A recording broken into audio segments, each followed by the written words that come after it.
ক্যাম্পাসের গেট বন্ধ কেন? ভিজিট তুমি জবাব দাও। বর্ধমান বিশ্ববিদ্যালয়ের রাজবাটী ক্যাম্পাসের প্রশাসনিক ভবনের মূল গেট ধাক্কা দিচ্ছেন পড়ুয়ারা। ভিতর থেকে কোনো রকমে আটকানোর চেষ্টা করছেন নিরাপত্তা রক্ষীরা। বেশিক্ষণ বাধা দিতে পারলেন না, প্রচন্ড ধাক্কায় খুলে গেল গেট। হুড়মুড় করে ভিতরে ঢুকে পড়ল বিক্ষোভকারী পড়ুয়াদের একাংশ। সকাল 11টা নাগাদ পড়ুয়াদের বিক্ষোভে উত্তপ্ত হয়ে ওঠে বর্ধমান বিশ্ববিদ্যালয়ের প্রশাসনিক ভবন চত্বর। রাজবাটী ক্যাম্পাসে উপাচার্যের অফিসের বাইরে অবস্থান বিক্ষোভ শুরু করে পড়ুয়াদের একাংশ। নিরাপত্তা রক্ষীরা বাধা দিলে প্ল্যাকার্ড হাতে সেখানেই বসে পড়েন পড়ুয়ারা। পড়ুয়াদের অভিযোগ, দীর্ঘদিন ধরে বিশ্ববিদ্যালয়ের হস্টেল বেহাল, পানীয় জল থেকে পর্যাপ্ত নিরাপত্তা কোনোটাই নেই। বর্ষার সময় চারপাশে আগাছা, হস্টেলে সাপের উপদ্রব বাড়ছে। প্রচন্ড সমস্যায় পড়তে হচ্ছে পড়ুয়াদের।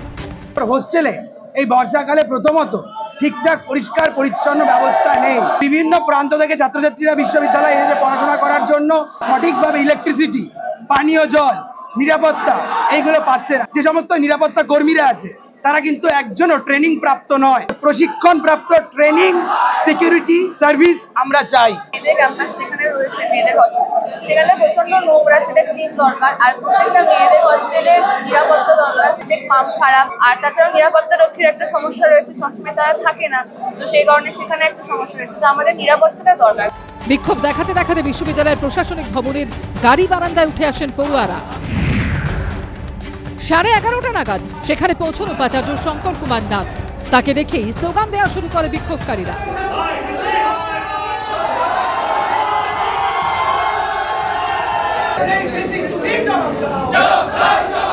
প্রথমে নিচে বসে বিক্ষোভ দেখান পড়ুয়ারা, পরে দোতলায় উপাচার্যের ঘরের সামনে উঠে আসেন তারা।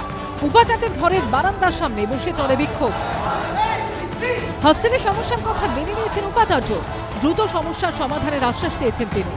ওদের দাবি দেওয়া হচ্ছে স্যানিটেশন, একটা ভালো স্যানিটেশন, নিরাপত্তা এবং পানীয় জল এবং ইলেকট্রিসিটি। এটা সত্যি সত্যি খুবই বেসিক নিড। আমরা যে দিই না তা নয়, আমরা প্রচুর চেষ্টা করি। আমাদের এখানে অত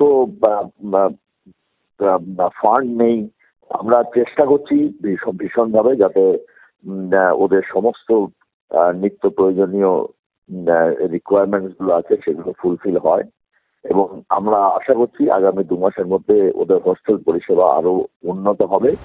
দীর্ঘক্ষণ ঘেরাও চলে, তারপর দুপুর 2:30 নাগাদ উপাচার্যের কাছে ডেপুটেশন জমা দেয় পড়ুয়াদের প্রতিনিধি দল। কমল কৃষ্ণদের রিপোর্ট, এবিপি আনন্দ, পূর্ব বর্ধমান।